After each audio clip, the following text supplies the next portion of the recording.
You are about to enter a great adventure.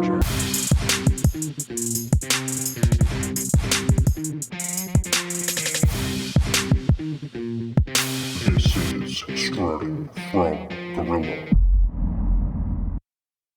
Hello, everybody, and welcome back to Strutting from Gorilla. Mikey Cash, do you even remember what this podcast is? No, I actually just thought that we were getting together to talk about the challenge. So I'm actually not prepared for this at all. Yeah, me neither.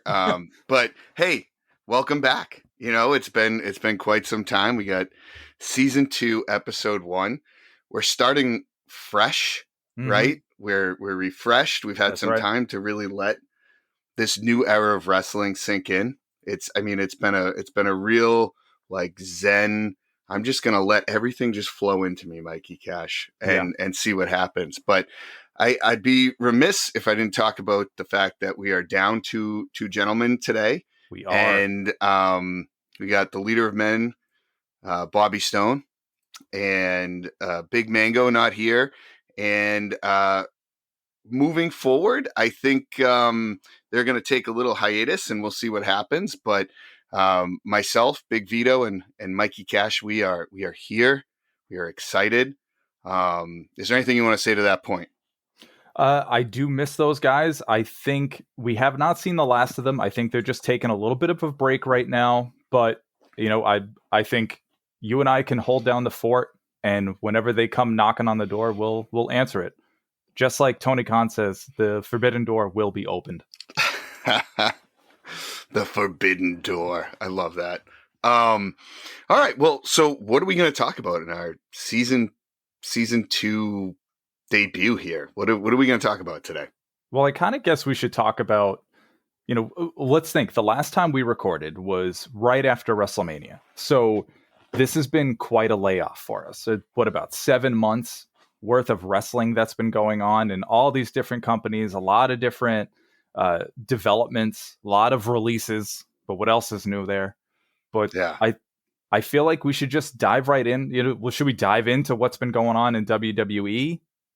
If any of us have been following it? Yeah, Mikey, you have to grab that brass ring. Yeah, pal. Grab that brass ring.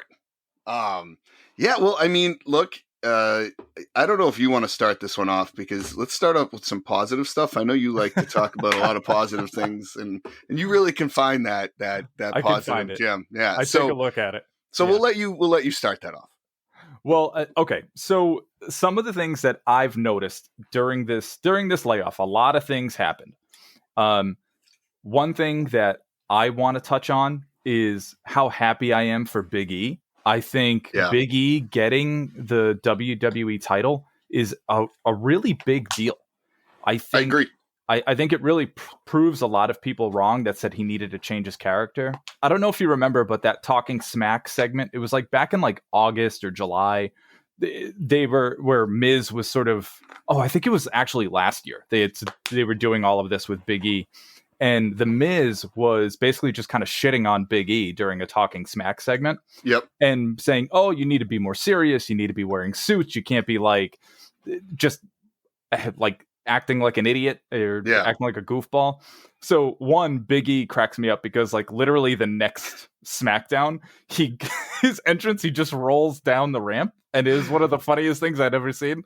But he kind of proved all these people wrong, that he didn't really need to change too much. They were like minor tweaks he made where he could still be that fun-loving guy, and he can still be kind of hilarious on the mic and have all these little inside jokes. But when the time came, the guy could get serious. Yeah. And I think he showed that. Yeah. No, I mean, this is why I let you start off, because you're right. I can't even argue that point.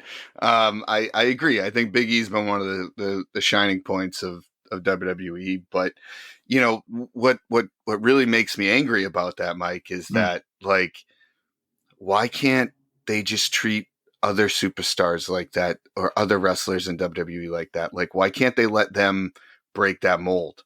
You know, instead of having everybody do it a certain way, like they have this cookie cutter mentality we always talk about. And it's like, like, just let people do it. It's proven. It's worked. Like, just be different. You don't have to have everything like laid out. And you can see it a little bit. Like, great, they did it with Roman Reigns. He's another shining point. Like, he's been great, and but they're not building these stars. So it's like, who the hell wants to turn on a pay-per-view? I mean, listen, we have our small little text group, and it is like depressing when everyone's like, hey, you watching Survivor Series? Nah, I'd rather cut my leg off than turn that on. Like, it's just, I don't know. I this was the first year I didn't even watch Survivor Series. That's what I mean. I just I think I turned it on for a little while, but really, other than that, I didn't pay too much attention to it because there wasn't a lot of things that really interested me. No, I think Survivor Series has gotten stuck in a rut. Over the last couple of years, ever since like I mean, you can go back to 2002 and like the brand extensions and the first time they did it. Since that time, it's just Raw versus SmackDown, Raw versus SmackDown. Oh, 1 year we have NXT as a part of it. It's like, I get it. Like, brand supremacy doesn't mean anything when you just had a draft 3 weeks ago. Yeah, right. Yeah, no, you're 100% right. So, but that's my thing. But you know what? I'm gonna go back to Big E for a second here, because you're right. He has done some positive things, and he puts on some pretty decent matches. I think if there's one area he could improve on, I think that would really be it. But he's a big guy. Like, he's a big guy. But like, he's not going to have those matches that you look at and you're like, oh, that's a 5-star match. You know what I mean? And I just feel like WWE is missing a lot of that type of wrestling. Like, you would go think about the pay-per-views we would watch, right? And I went to I'm going to call it the 2004 Royal Rumble. What was the one that Brock Lesnar won and it was in Boston? 2003. It was in Worcester. I knew I was one. No, there was one that was in Boston. Oh, there was? Oh, you know what? I'm thinking of Backlash was in Worcester in 2003. You're right. With the Rock I think it was Goldberg. 2004. It was the one that Benoit I think Shawn Michaels in 2004. Okay, shit then. I don't remember. I think it was 2003 because he won that Royal Rumble, and then it was WrestleMania 19 was that year. And he fought Angle in the main event. You're right. You're much better at these timelines than I am. I'm terrible. But that year, like, I think about that pay-per-view, and I'm like, do you remember what match stole the show that night? Yeah, it was actually Angle and Benoit. Yeah. Okay. Title, and it was so good. It was so good. That match gets like erased from history because of I Benoit. know. Unfortunately, it's good. It's one of Kurt Angle's favorite matches. I know, but I'm saying matches like that. When's the last time you saw a match like that in WWE? Like, where one of those matches like stole the show. Like, it's few and far between. Yeah, I would have to say the closest that I've seen, and this is just a personal opinion, but when Andrade fought Gargano for the NXT title, they had like, but it's NXT, close to like a 40-minute match, and let's leave NXT out of this because we all I know what you're gonna say. Yeah, we all know that NXT we can shed some light on it, and we're like, hey, that's some common ground where we enjoy watching. Right, I don't know if it's like that much right now, to be completely honest. I haven't watched a lot of it. I don't know. Yeah, but what I'm trying to my point being is that those matches, those like steal the show matches, just are so far and few between. They're all like, it's all just like cookie cutter. And then you watch like a WrestleMania, and it's 2 days of that. Like, and here and there you might get lucky and see a little spark, but if they could just get back to it. Now, we haven't talked about AEW yet, and I think, you're going to see a lot of positive light coming from Anthony on this one. But you're going to have some good rants? Yeah. Some rants of love? I think so, but I would almost say that they do too much of the opposite, like, they have such good wrestling on their show that, like, it's a completely different feeling. So I don't know. But I'll give you Big E. I kind of went off on a rant, but I'll give you Big E on that one. You've had 7 months to really build this up. So I know, but I had a feeling that I was going to get a couple of rants today. I'm going to try. This is a new season, Mikey Cash, and I'm trying to turn over a new leaf here. I'm going to be as not negative as I can be, but it's hard, man. It's hard. I used to be the opposite guy, where it was like, oh, this is okay. Like, for the first few years that WWE went down this like toilet bowl of stuff. I used to be the opposite way and try and defend them. It's like an abusive girlfriend. Like you always say, it's like abusive girlfriend, abusive boyfriend. I don't know if there's too many abusive girlfriends out there, but hey, you know what? I don't know. Hey, listen, I wouldn't be shocked, but either way, it's like you continue to watch it no matter what. And it's like, at first I was in denial. I'm like, no. These guys, for so long you cheered so hard. You were either WCW or WWF, right?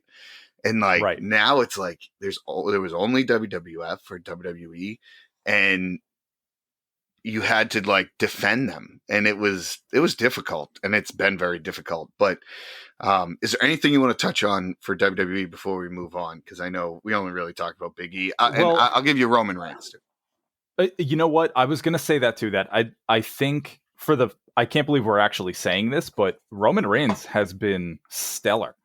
Yeah, shout out to Big Mango. Yeah, I know.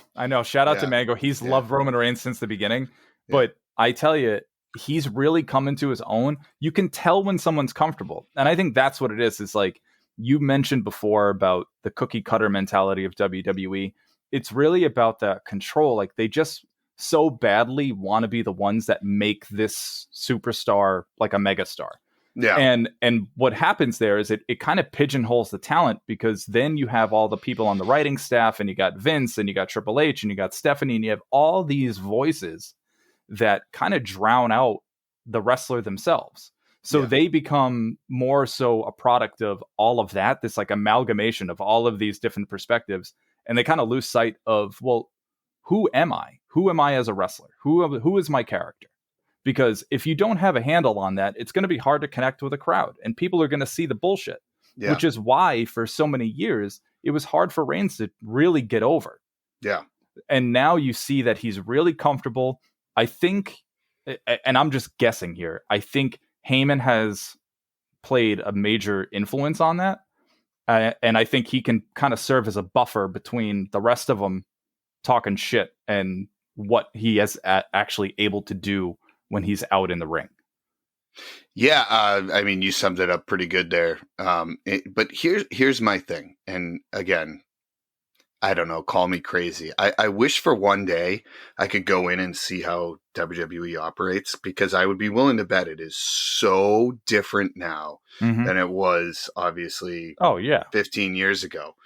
I just wish like these guys could take their blinders off and be like, hey, look, wow, it took us forever to get Roman Reigns over. We turned him heel, and the crowd was asking us to do that. Basically, they were begging us to do it. Like, they just don't listen to what the fans actually want. They are just trying to push what they want at us, and it's not working. And it's like going down the WCW trail all over again, right? Where you're just going off the hinges. The thing I'll say, and you guys always bring this up, is that's what they're geared to do, right? That's what they're trying to be. They're trying to be this production company that, you know, the audience is probably mostly kids, right? And yeah, you're probably right. But like, I don't know. You look at AEW, and they're doing the exact opposite, kind of what WWE used to be, and it's working. And I don't know if it just takes WWE longer to like adjust to all of this. But I'm not sure. The Roman Reigns thing is working. Why can't we do that with more people? And maybe Big E. Why is it just these big guys? Why can't you let other people like do their own thing? Like Bray Wyatt, man. Like that makes no sense to me. No, I mean, listen, if we spend this whole podcast trying to figure out their psyche and their rationale, we're going to drive ourselves crazy. Thank you, Mike, for bringing me back down. Thank you. There is no way of us really trying to like figure that out. Basically, what we're going to have to do is, again, this is going to a call back to season 1. Acceptance is the price of freedom. Okay, we have to accept that this is sort of how they do things, and sometimes we're going to like some of the things that they do. And I don't think it means that like we're a shill for WWE if like you say, oh, they actually did this well. Like, what they're doing with Roman Reigns, they're doing pretty well. What they, you know, with Big E, he's doing really well. I like that Xavier Woods is King of the Ring. I have kind of enjoyed Becky Lynch's return, I think they could have handled her actual return match a little differently. Way better. I think it really fucked Bianca Belair. That's my point, big time. though. I mean, she had that amazing match with Sasha Banks, main event of WrestleMania. It was a very significant main event. And, we could go into that for forever. But bottom line is, like, I feel like a lot of win got taken out of her sales because of that. And 100%. I wasn't sure what the purpose of the draft did for, like, what the draft actually did for her. Because now I thought the purpose was to kind of separate her and Becky Lynch. But now Becky Lynch is also on Raw. So now, like, they're just kind of back there doing the same thing. But here it is again, right? There's no logical explanation for any of this stuff. Like, can we just get rid of the draft? Like, can we just make it all one roster? But I don't think they'll ever get rid of it. This is so stupid. It's a ratings grab. Yeah, because but then people are going to tune in to find out where are these people going. Listen, I got to be honest. If you polled 10 people, some that watch wrestling, some that don't, if you named 10 wrestlers, okay, guarantee you 50% of them, they wouldn't be able to tell you which show they're on. So what's the ratings draw there? If you don't even know what show most people are on, what's the ratings draw? Like, you want to be able to watch both Raw and SmackDown and know, hey, Big E might come on here. Yeah. And you also, like, the other thing is, don't you want to know and be able to name who your champions are? Can you tell me who the champions are of every belt right now? I couldn't tell you who the Intercontinental Champion is right now. Yeah, but I mean, that's because I don't really. So just putting it out there to our listeners, I do not watch Raw and SmackDown live every week. I'll occasionally watch SmackDown on Hulu, so it's only the 90-minute version because I just don't have the emotional bandwidth to dedicate to programming that I can't always get into. So instead of me watching it and just getting angry, I will just keep an eye out on the Twitter machine and on Instagram, and people will sort of talk about, hey, this match was really good or this segment was really good. And I kind of operate that way. I'll just watch it that way. And I've taken your advice on that, and I've done that a lot too. I mean, I'll be honest, most of the time, and this is probably why ratings are also down. I think it's a mixture of bad TV, but also if it's that bad and people don't want to watch 3 hours, what are they going to do? They post all the highlights on WWE. So, oh God, I missed the one segment on Raw that was decent. I saw clips of it, and it's like, why even watch it? But this is my point, though. Like, you want to have that ratings draw, right? You want to bring people in. When WWE was at its peak, and look, I'm not naive. I know there's never going to be another Stone Cold or Rock. Like, they are guys like I watched. Have you seen? This is off the topic a little bit, but I watched. I got to tell you, I really miss the WWE Network. Peacock's fine, but like, they're not producing a lot of great new content that I really enjoy. They're here and there, like Broken Skulls has been good, but I haven't watched the new Jeff Hardy one, which I do want to watch. Oh, I do want to see that too. Or the Seth Rollins one, which I could do or would do without, but I'm curious. I always find this new perspective when I watch those. So but they have a new season of Ruthless Aggression, which I looked at some of the episodes, and there's like some that is just a repeat of, like, then there's another episode of the resurrection of Shawn Michaels. Like, look, we all love the story. I think it was great, but like, there's only so many times I could listen to the same exact thing over and over again. Him and the poor guy, though. Like, dude, I was watching the first episode is about The Rock, Hollywood Rock. Yeah. Have you seen that one? Yeah, I thought it was really good, actually. Yeah, it was. That one was awesome. That one was good. And but they had, I completely lost my train of thought. All right, so one thing I'll just add to that Rock. Yeah, please go ahead. Episode. I know. We're probably in another whole topic. Okay, yeah. I mean, guys, bear with us. It's been 7 months. We're all getting back together, so we got to get off our chest. Just jumping on. We've got a lot of things coming out. Yeah. So one of the clips that they aired in that Rock documentary was a promo that he did after SummerSlam 2002, and I just want to say, personally, I felt so vindicated when I got to see that promo on TV because I was there with my sister at SummerSlam at Nassau Coliseum, and I saw him pull that promo. And when he had that like grit in his voice, and he was like, "It doesn't matter where the Rock has come back to." At that moment, I remember turning to my sister. I was like, "He's a bad guy now." He just turned into a bad guy in front of this crowd. And I remember telling my friends in school, nobody believed me. Yep. Nobody believed me. So fuck you guys. I was right. Right. Almost 20 years later, I finally got my vindication. I'm a loser. And thanks for coming to my TED Talk. Hey, you know what, though? I remember you talking about that. You're 100% right. It's funny, though, because that whole like Hollywood rock time period, I hated it. And looking back and listening to that documentary or that episode, it was very interesting to see why they did it. Yeah. Like, and I get it. And The Rock did a great job. I mean, he probably doesn't get nearly enough credit for how he did it. He was like, it was one of those things where so it's like the opposite of Brock Lesnar, right? Like I used to love Brock Lesnar. Then he left WWE. Then he came back and he's a part-timer. And it's not the same feeling as The Rock. Like you could tell The Rock was making strides in Hollywood and everyone was just upset because he left and whatever. But I think they also understood like, hey, this guy's starting to become a star here and he's coming back to WWE. And it's like one of those things. It's like, he doesn't have to come back anymore. Like he doesn't ever have to, and he always does. And there's a lot more respect for that.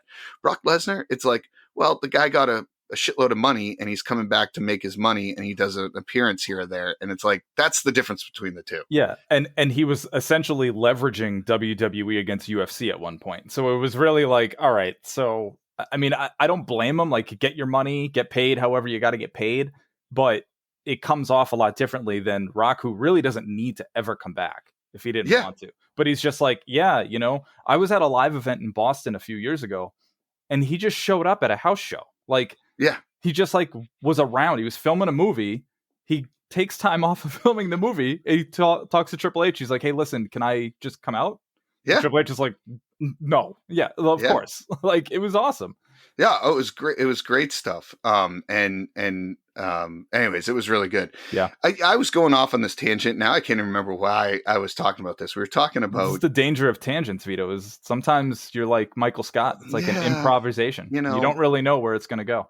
I'm going to go back. Like, here's what we're going to do. This is like one of those time warps, right? So we'll finish this episode. The next episode, I'm going to go back to what I was actually coming when I hear this back. But no, you know, getting back to WWE though, like, because I want to spend some time to talk about AEW. I do. I have a lot to say on that subject, but I'm really going to try hard not to beat them down. But at the end of the day, like, you know, things change, things move on. I get it. WWE's been great at what they do. It's just like, just listen to some of the fans. Like you have 3 shows that are on television. They don't all have to be the same. Like you could do one that is like they were doing with NXT that was geared for a little bit more of an older audience, but it focused on the wrestling. Yeah.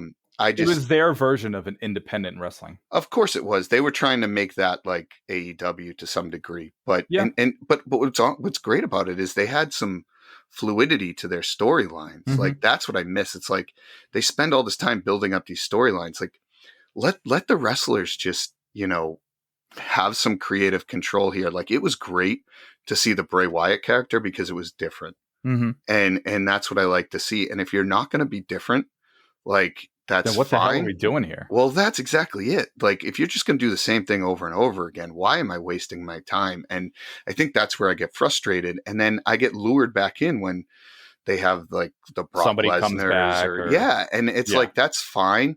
But it just pisses me off more that it gives you a glimpse of like that's what's drawing me back. It's like, you can draw me in a little bit. They tap the nostalgia nerve for us all the time. And I think that's what keeps bringing people in.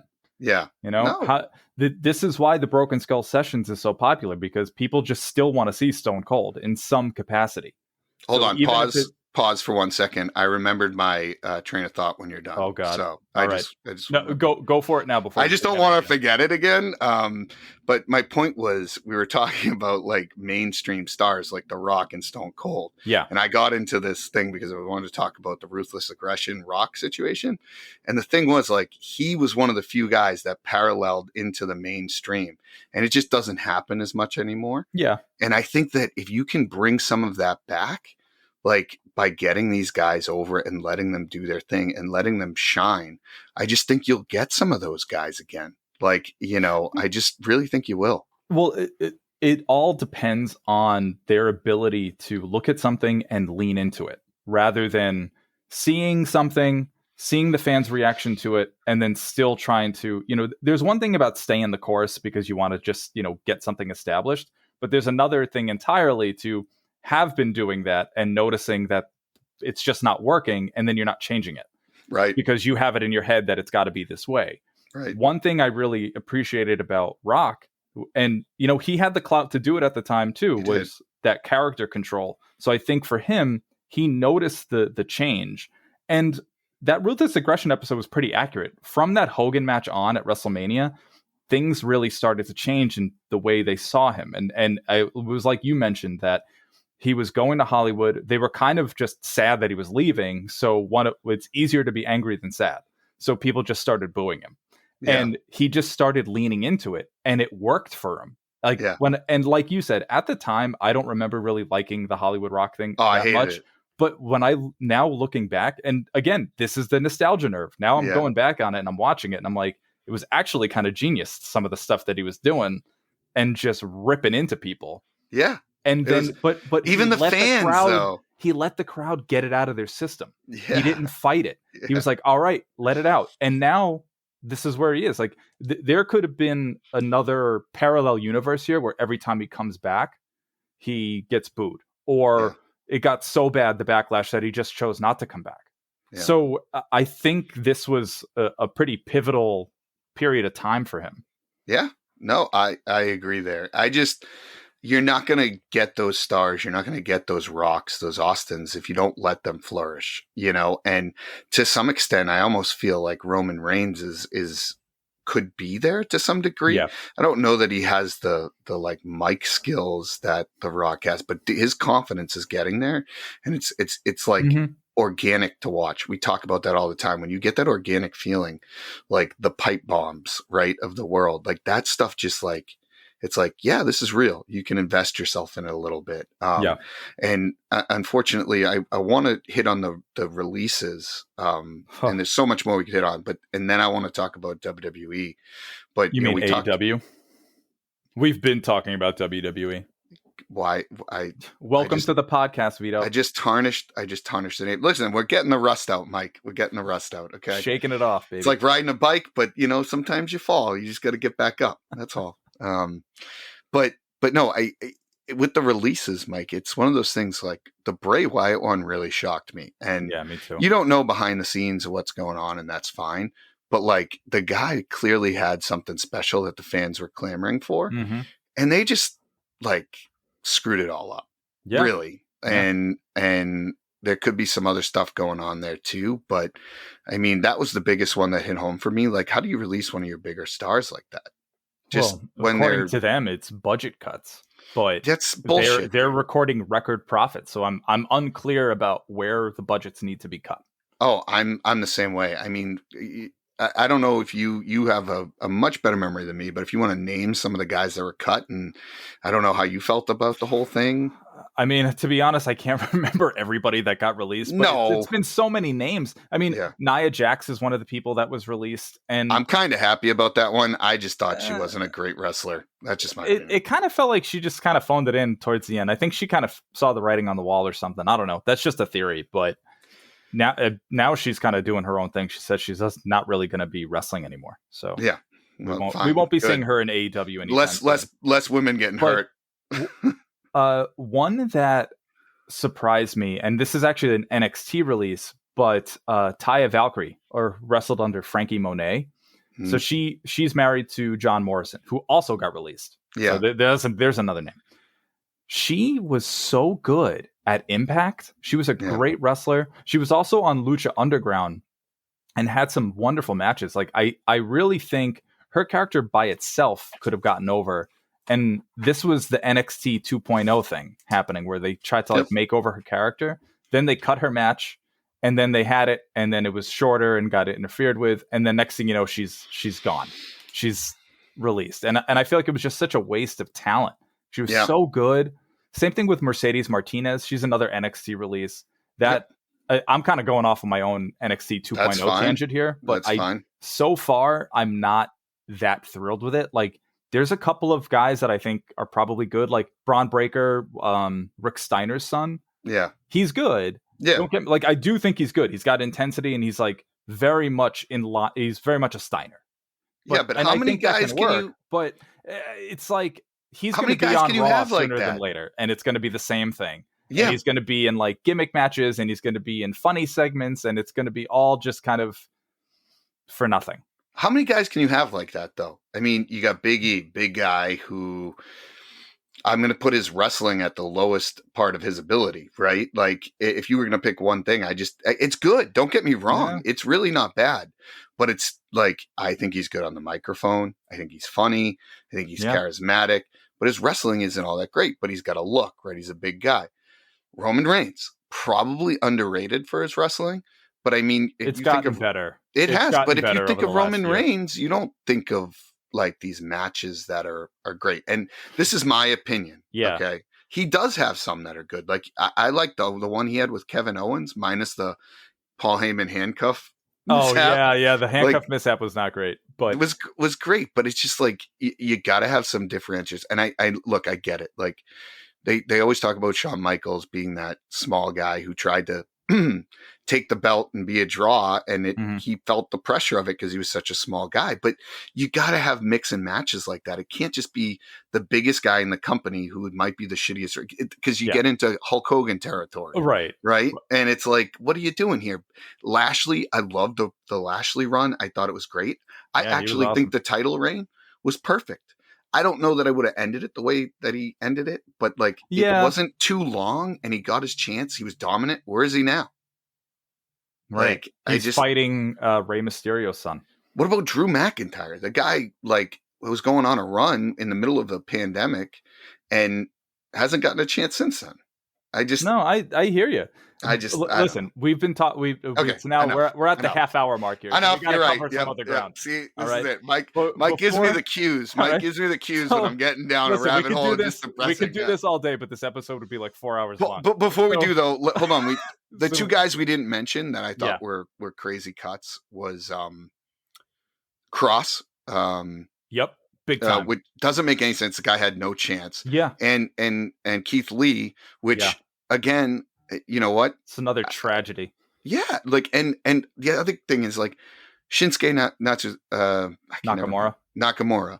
He doesn't get nearly what he deserves. I mean, these guys, okay, I'm done. Yeah, I just want to mention those.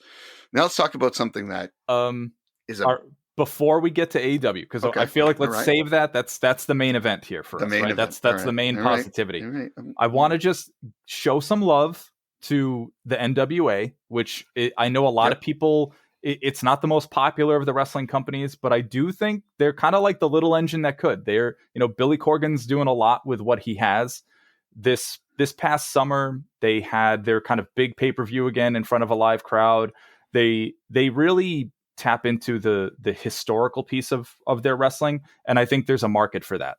I really appreciate the fact that Mickey James is taking on a bigger role administratively over there. I think that's going to help their women's division and collaboratively with AEW and Impact.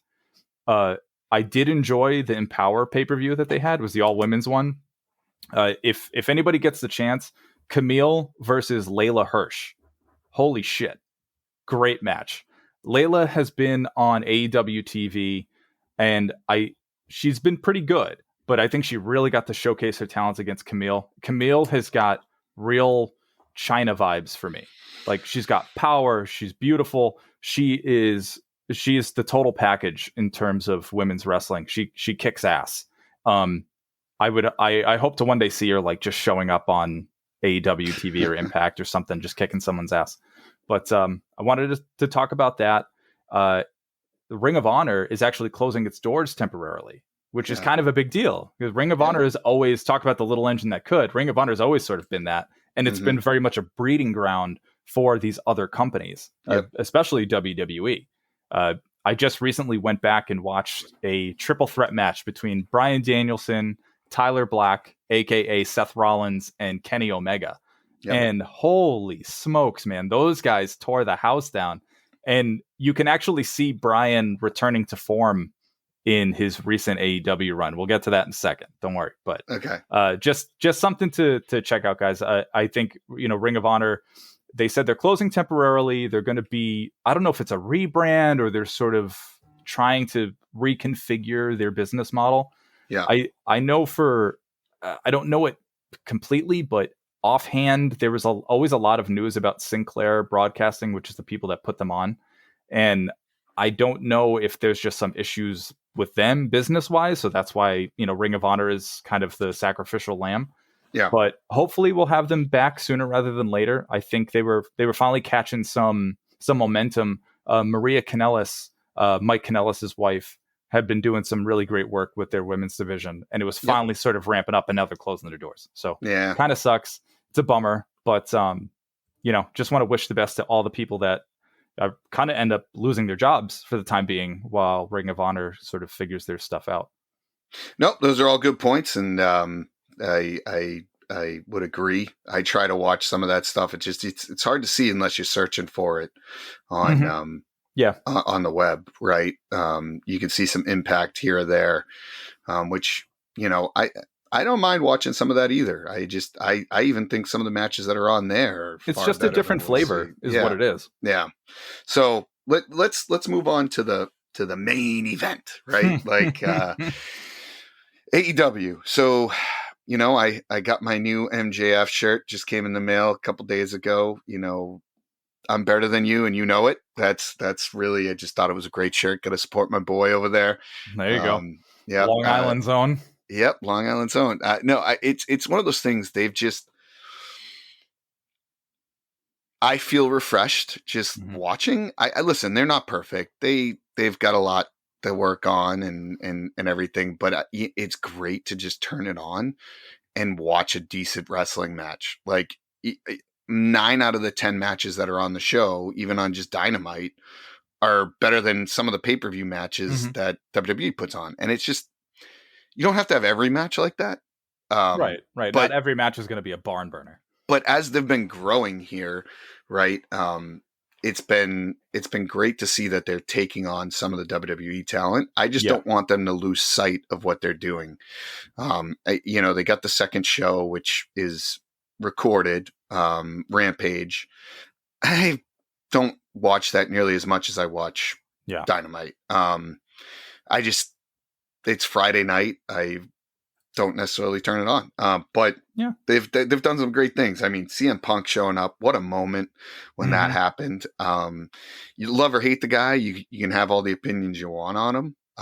But him coming back, him coming back was, that's a big deal. I'd put it up in the top 5 of wrestling moments. Just like it was an interesting time. I wish he came back sooner.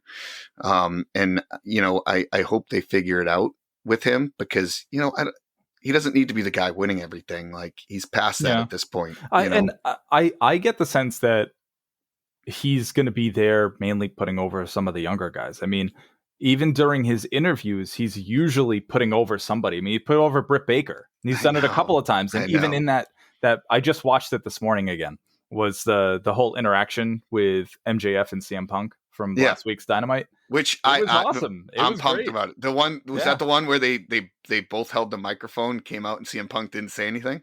No. That was the first time they met, and then, which I thought was this past week was like the promo battle between the two of them. But can we talk about how I don't even remember what episode it was, but I think we talked about best on the mic, right? Yeah. And this was one of our first episodes, and I think one of my dream matches, or we think we all agreed. I don't know if it's even the match. Like, I think the wrestling match would be pretty good, just because I feel like they're both dedicated to what they do. Yeah. But just like the microphone itself, like, when have you had two dynamic guys like that on the microphone? I'm gonna put it up there with like and it may not be to the same level, but it's about as close as you're gonna get right now with like The Rock, Chris Jericho. Right? Like, those you know two what? on the That's mic, actually a really good comparison. Yeah, that's a really good comparison. 2 guys on the mic that just know how to do it, and they'll jab at you, man. They'll jab at you, and they do it in a way that other people can't. And I'm excited for it. And the way they teased it, where when's the last time CM Punk came out on TV and didn't talk? So the fact that he came out that first time, didn't say anything, you could tell the fans were just like, oh, this is the moment. We're both going to talk on the mic. And then he's like, nope, Nope. I thought that was fantastic because I was Yeah. like, wow, that to me is showing what these Leave 'em fans wanting want. more. Yeah. Yeah. And it was Tease 'em. good. So we'll see what happens there. But that's definitely one I'm excited Yeah. for. They bring in Brian Danielson. Oh my They God. bring in He's been so good. He's yeah. been so good. The matches he's having are just like classics. And he's having them with everyone. Yeah. And it's so like that 30-minute draw he had with Omega. Yeah. Holy smokes, Awesome. man. Yeah. It was a great match. But this is what I love about wrestling. And maybe this is why I'm so upset. Maybe younger people just don't have the same opinion I do. But like, if you can get over and tell a story in the ring Mhm. without the background noise and everything else, like, to me, that's what I love about wrestling. It's the wrestling story can in the speak ring for itself. Yeah, and that's where I just feel like the difference between Mm-hmm. AEW and WWE is like they definitely have some stuff to manage. Like they're taking on all these WWE guys, and I don't know how they're going to do it, but they've done a pretty decent job. Like it's nice to watch a pay-per-view card that is like stacked, right? Like how many pay-per-views have they put on where we're like, wow, this one looks really good, and for the most part, it hasn't let you down. Well, one is the way they space them out, and I think it's like every 2 or 3 months they have a pay-per-view, and that I think is good for storytelling, because you kind of have things where they do these themed episodes of Dynamite or Rampage, which I think can kind of get you over until you get to that actual pay-per-view, but it allows for you to sort of like flesh out a story. And if you do it, and mainly that they seem to keep it kind of simple, which I think is good, because it can allow you to get invested. I mean, talk about long-term storytelling. We haven't even touched on Hangman Page and Omega from Full Gear. Holy shit. Those guys tore it up. And people were invested because this has been almost over a year-long story of Hangman and Omega's relationship breaking down, and then Hangman's relationship with the Bucks breaking down, and then how it kind of came back full circle. And then when you watch that match towards the end, the Bucks come out. They don't really do anything, but there's that little nod that he gives to Hangman. Like he kind of knows, like, I know you got to do this, and good for you, buddy. Like, it's really cool. It's a great redemption story for Hangman Page. Yeah, I couldn't agree with you more on that one. Their storytelling has been good. It hasn't been perfect, but they're figuring it out. They still have work to do on their women's division. But I like that they're taking the guys that maybe didn't have a chance in WWE, and for the most part, they're flourishing. Like, Miro, shout out to Big Mangs here, who loves Big Man Crush. But, when he first started there, I was like, he's not going to make it. Like, he's just going to be the same guy. And he's done a pretty good job lately. Like his run as the TNT champion was great. He had some really good matches. And who did he face? He faced CM Punk at the last pay-per-view, right? No, that was Eddie Kingston. Who did he face? He faced someone at the last pay-per-view, and it was a pretty damn good match. I think it might have been Danielson. It was Danielson. You're right. Yeah, they killed it. It was a great match. I mean, speaking of Danielson, I meant to say this while you were talking. I read an article the other day. Do you know why he wears his white T-shirt to the ring? No. So I just know you're going to love this story. I just know you are. And I personally do, because it's like everything that WWE does that he just doesn't want to do. He does it because he doesn't want to push his shirt down fans' throats.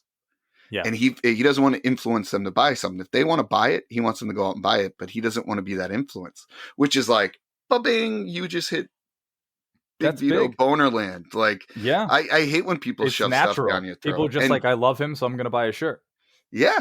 And he's like, I don't have to worry about my ring gear. He's like, they had, no offense, he's like, AEW had this great dragon shirt for me, and I told him I'm not wearing it out there. If people want to buy my shirt, let them buy it, which good for him. I just thought it was a very cool thing. No, I think so. That's pretty good, actually. Yeah. And he also said that like his match with his triple threat match with Edge and Reigns was, he said he felt like he was dying at the end.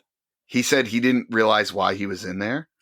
He said he didn't need to be. He said he would rather have been there because he knew his contract was up, putting over a younger guy.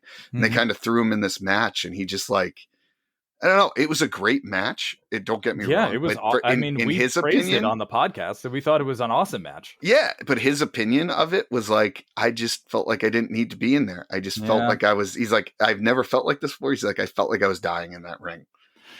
Maybe this was just an example of him kind of outgrowing them. He had sort of done whatever he could in that company. He now has 2 WrestleMania main events under his belt. He won one of them. Mm-hmm. The guy is beloved by fans. And it really, I listened to the press conference after he debuted in September. And he said some really interesting things about his relationship with Vince. And, he's sort of the opposite of Punk in this way, where like there isn't that bitterness there. It's sort of like, hey, I had a great time there. I have a really good relationship with him. I have family over there, but I just felt like I needed to do something else. Like that's refreshing to hear, because I think the trope that everybody that comes to AEW falls into is shitting on WWE, which, if the point is to be something different, stop mentioning them. That is my one piece of advice. That's the one thing that like bothered me about the MJF CM Punk thing that tainted it a little bit to me. Like, stop mentioning these other people that aren't in the company. It doesn't matter, dude. It doesn't matter. Like, you didn't need to do that. And you could have still gotten the same end result. Yeah. I don't think you're going to get that. He has, with CM Punk especially, just because he's got such a disdain. He fucking hates them. I put him on a different level. Yeah, but the other people, like, just get over it. Yeah, like, stop. Like, Jericho doesn't need to be mentioning them. It does. Like, these other people do not need to be mentioning them. Yeah, stop giving them free publicity. They're already getting billions of dollars. You don't need to give them anything else for free. Right. But I just, AEW has just done a great job. I want to point out that my prediction going into this year was that AEW would take over WWE, which it ratings wise, it hasn't, right? Like but it's pretty damn close. And I think there were a couple times minds of fans, it has. The ones that aren't under the age of 18, I would believe, or the ones that are over the age of 18, you look at their demographic, it's completely different. And I enjoy watching it. It's for the first time in a long time. When a pay-per-view comes on, I want to make sure that I'm sitting down watching it. I mean, it's good. I would put any of their pay-per-views against any pay-per-view that WWE puts on, and I would sit there and be much more enamored by AEW right now. And it could change. Who knows? But some of the things that also have been great is their homegrown stuff. Like, and maybe it's not homegrown, but they're like the Jurassic Express. Big fan of Jurassic Express. Jungle Boy, great wrestler. Yeah. That guy wouldn't get a chance in WWE. So it's great to have a promotion that is willing to get out there. And you know what? Like, to some degree, they listen to the fans. Because you can hear them. They just get excited. When's the last time you heard a crowd singing someone's song outside of Kurt Angle? Like, so you have... We did it. True. You were there. That's a good point. We did. That's a fair point. At NXT. That's a fair point. That's a fair point, actually. You know what? You win that battle. But I see what you're saying, though. It's like you're talking about just the atmosphere at the different shows. Yeah. And like the atmosphere at an AEW show, the crowd is hot. So back to something Big E related. He just did an interview recently where he mentions AEW, and he talks about how, how could you not watch that, see those fans going wild for a show and not think, I want to beat them. Yeah. And so like Big E's got the right idea. Like, he should be affected by that. Yeah. I just don't know that the thing is, like, back in the day when it was WCW versus WWF, it was like a lot of it was on the wrestlers, right? We got to be better wrestlers. We got to do better promos. We got to do all of that. And I just feel like, unfortunately, in this instance, it's more of like creative. Like, I think WWE has the talent, but it's the creative and their process that holds them back. Well, in the last 20 years, their creative committee has grown exponentially. It's like almost now you got too many cooks in the kitchen. Yeah. Whereas before you had like 2. Yeah, so and that wasn't even including Vince as the final. And one of them is old and senile at this point. So Correct. It's like correct. And then you have people like Michael Hayes contributing things to women's matches, which is like the last thing you fucking need. Michael Hayes giving his thoughts on what a woman should do in the ring. Yeah, I know. It's insane. But back to AEW, I just think they've done a good job. I'm excited about it. I don't know how much talent they can take on. I hope they keep it at the level they're at and don't grow too big. Bobby Stone, the leader of men, would appreciate this because I know he would be on that same page. Yeah. And you know what? I'm fine with the Rampage 1 hour if they want to keep it on there. Whatever. If you want to get some extra guys out there, but let's not expand it anymore. Let's not do pay-per-views every month. Let's do them the way they've been doing it. Keep the formula that succeeds. I'm also curious, like the announcing makes a big difference too. Like I gotta say, the 3 guys on AEW do a fantastic job. There's only so many times I can hear Michael Cole say "vintage move." I love Michael Cole, but it's just, and you know what? Pat McAfee, I don't know your feelings on him. I feel like he's doing a decent job. Yeah, whatever. He's doing all right. I don't mind him. But I just feel like, Jim Ross isn't going to be around forever. And then, I know he has the cancer treatments and everything going on, but he's been very influential in that show. He brought back some of the old storytelling. Same with Tony Schiavone. And what's the third guy's name there? Excalibur. Excalibur is great too. He's their resident wrestling nerd. You kind of need that. Yeah, but, and I agree. And I think they do a good job. And I hope they continue to do it that way because it's an art and it's not a cookie cutter thing where you can just throw any announcer in there. Like these guys have been in wrestling their whole career and they are good at announcing it. You can't just throw a broadcast guy in there who does other events and expect them to understand the wrestling aspect of it. No. I think there has to be some sort of background knowledge on wrestling, or at least some sort of like just peripheral fan knowledge about it. Something that you can use when you're commentating. And this is a good segue because in my I have something that I want to, that's sort of like a criticism / suggestion / talking about what do we hope might happen like throughout the rest of 2021 and into 2022. I really hope that they do justice to this TBS championship that they're instituting with the women. So one of my biggest criticisms of them has been their attention or lack thereof to the women's division. Yep. They've changed that a little bit, though. Outside of Britt Baker and Thunder Rosa. Chris Statlander's been pretty good. Chris Statlander's good. Ruby Soho was in here, and she's doing great. I think what I'm hoping for is that you get more than one women's match on a Dynamite, or you get more than one women's match on a Rampage. I happen to watch Dark and Dark Elevation on YouTube when I get the chance, and they have a lot of women's matches there, and I think that's good. But I feel like if you really want people to pay attention to your women's division, you got to put them on TV. Yeah, and I think I'm thinking that they're hoping they can do that now with the TBS championship. Like that might be a thing where on Rampage or on Dynamite, it'll get like defended weekly, almost like a US title type of thing. Yeah. So I think they can make that work, but it's going to require them to really start putting more time into these other folks. And in terms of commentary, as much as I love commentary, you have, I counted it all together, and it's around 6 hours of television that AEW has per week. Yeah. And in none of those, outside of a match or two, do you have a female commentator. Yeah. I don't need 4 fucking people on Rampage on the commentary booth. You could get rid of Chris Jericho, get rid of Mark Henry, and put Vita Scott in there. Sure. During the pandemic, she did a lot of commentating with Taz and Excalibur during their dark matches. I thought she was great. And I wonder why she's not there.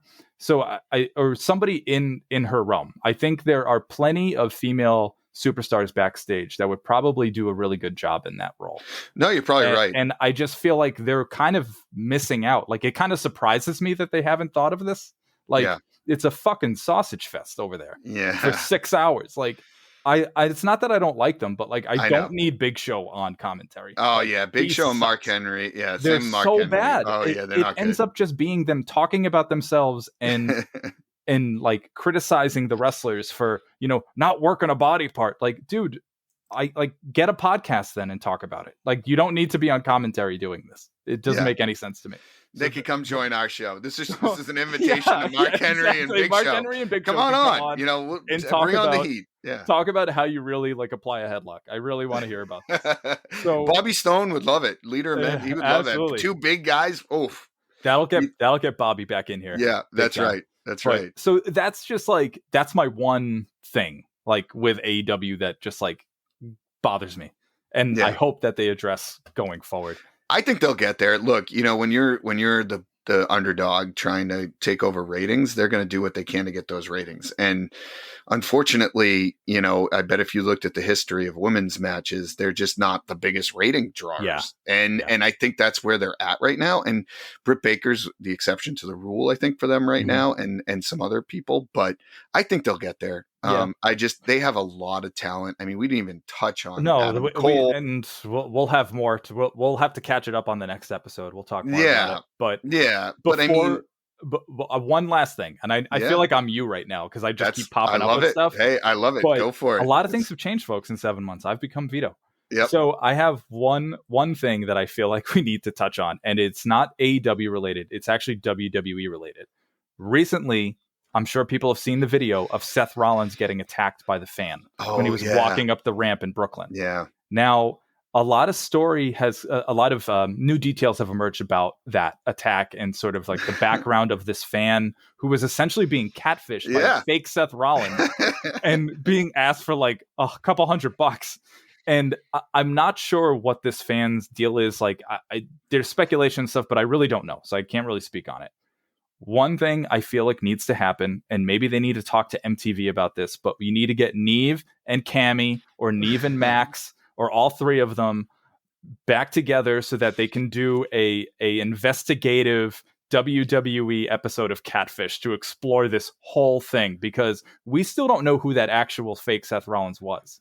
And I think we deserve answers. So, if they really wanted to go on a good tangent with this and really capitalize, which they should, they should have Sami Zayn come out and do the investigation. I think that would be a bunch of conspiracy hilarious theories. Yeah. The problem is they're not going to want to condone what this guy did. They don't want to give him the time of day. No, so it'll probably never happen, but it would be interesting. Unfortunately, it seems like this guy may have some mental health issues and whatnot, and it's too bad. But I mean, outside of my politically correct hat, I thought it was kind of funny after I figured out, and they reported that he thought that it was actually Seth Rollins. It's funny on face value to be like, this guy really thought that Seth Rollins was borrowing money from him. And then not only beat his ass and get a couple $100. Not only did he think that, Mike, he went out there and was like, you know what? I'm so mad at this guy. I'm jumping the reel and I'm giving him the best spear of all time. Like, Goldberg should take notes. That spear was legit. That was arguably the most direct hit someone's got on a wrestler since they came in. We've seen people run into matches all the time. Like the fan that almost knocked Eddie Guerrero off the ladder. Yeah. Remember when he was having this match with RVD? Yep. The Stone Cold fan that protected Triple H? Triple H actually protected him. Beat the hell out of him.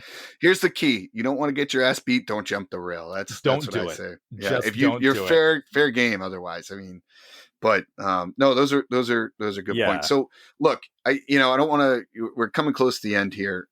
There's a great catch up episode. We didn't even touch the surface on a lot of this stuff, but we're just give a little preview of what's going on. We really kind of we're going to keep the same format, right? We're going to do a lot of, IRL, in real life, kind of catching people up of what's going on when we feel fit, usually kind of around some of the bigger pay-per-views for WWE. Yeah. But we're also going to stay with our kind of our home run zone, right? And kind of pick some topics of the past, and this is where we really excel, and I get excited and we could kind of talk about some of the older things going on, because that's what we love wrestling, and it may not be where we want it to be today, but I've seen a glimpse of hope here the last couple of years with AEW and some of the stuff going on in wrestling. So I also, before we go, I want to give a shout out to our friend Vinny Berry. Just released a book called WrestleVille. If you haven't had a chance, if you go on lancebychance.com, follow Lance by Chance on the Twitter machine. check it out. I got to tell you, his book, we did an episode. You can go back and listen to it where he talked about his first book, Glance by Chance. And I haven't had a chance to get into the book yet, but hopefully we'll have him back on the show and kind of talking about that a little bit. But wanted to give him a shout out. And as always, make sure you follow us on, we got a lot of these now, so you may have to help me out. It's been a while, Mike, but we got on the Twitter machine, which is at @from_gorilla on the Twitter machine. Make sure you follow us there. That's right. We are on TikTok with the same name, which they haven't been getting a lot of love lately, but that should amp up a little bit. We are on Facebook and Instagram. And what are the names there, Mikey Cash? So for Facebook, it is at SFG Podcast. And on Instagram, we are SF Gorilla Pod. So make sure you check us out on there. And we're going to be trying doing this at least on a monthly basis, maybe bi-weekly. We appreciate it. We're excited to be back, and we will see you next time. We now return your perception of reality to you. Until next time.